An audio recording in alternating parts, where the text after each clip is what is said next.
दोस्तों, हम सब सोसाइटी में रहते हैं हजारों लोगों के साथ, पर सक्सेस हासिल करने के लिए हमें सभी से ऊपर उठना पड़ेगा।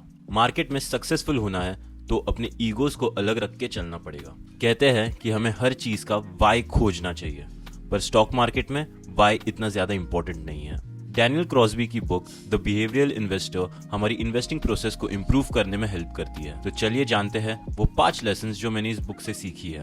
Lesson number 1, 4 behavioural risks crushing your investment returns. Market को समझने से पहले खुद को समझना ज्यादा जरूरी है। इसके लिए अपने बिहेवियर में इन 4 बातों को ध्यान रखो।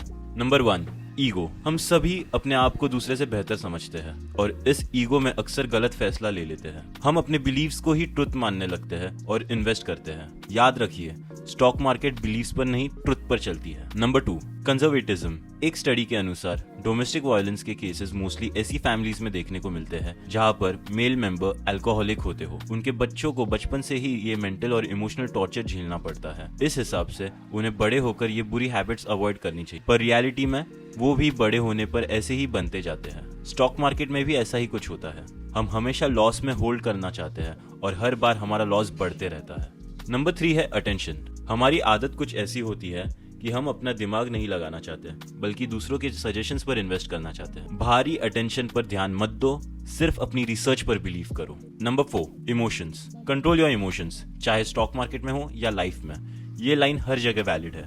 इमोशन से सोचोगे तो आपकी सारी नॉलेज बेकार चली जाएगी, इसलिए हमेशा अपनी इमोशंस को साइड में रखकर इन्वेस्ट करो। Lesson number 2, how to manage the 4 behavioural risks. दोस्तों, इंसान का दिमाग इस यूनिवर्स की सबसे अमेजिंग और कॉम्प्लेक्स चीज है। आज भी मोस्ट एडवांस टेक्नोलॉजी और यहाँ तक कि एआई भी हमारे इंटेलिजेंस को बीट नहीं कर सकती। पर लेसन नंबर 1 में हमें बताया है कि क्या फैक्टर्स हमारे दिमाग को फेल करते हैं। तो आखिर इन बिहेवियरल रिस्क से कैसे बचे, चलिए जानते हैं।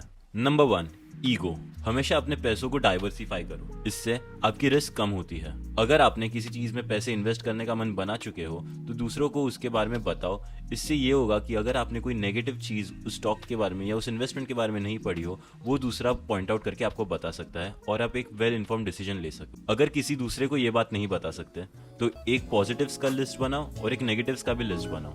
आफ्टर ऑल, आपको एक इन्वेस्टमेंट डिसीजन लेने से पहले सारे पॉइंट्स पता होने जरूरी है। नंबर 2 है कंजर्वेटिज्म।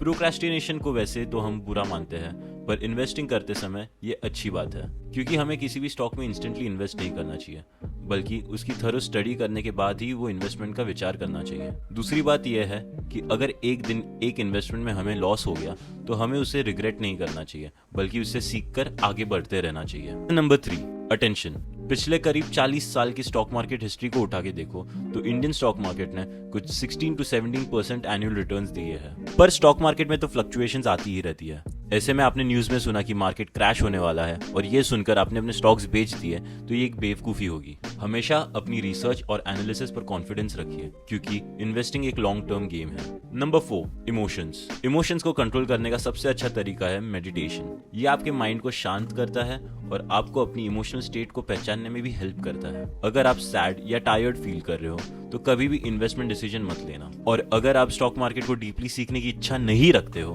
तो म्यूचुअल फंड्स में ही इन्वेस्ट करो, अपनी SIPs को ऑटोमेट करो और no tension good returns earn करो।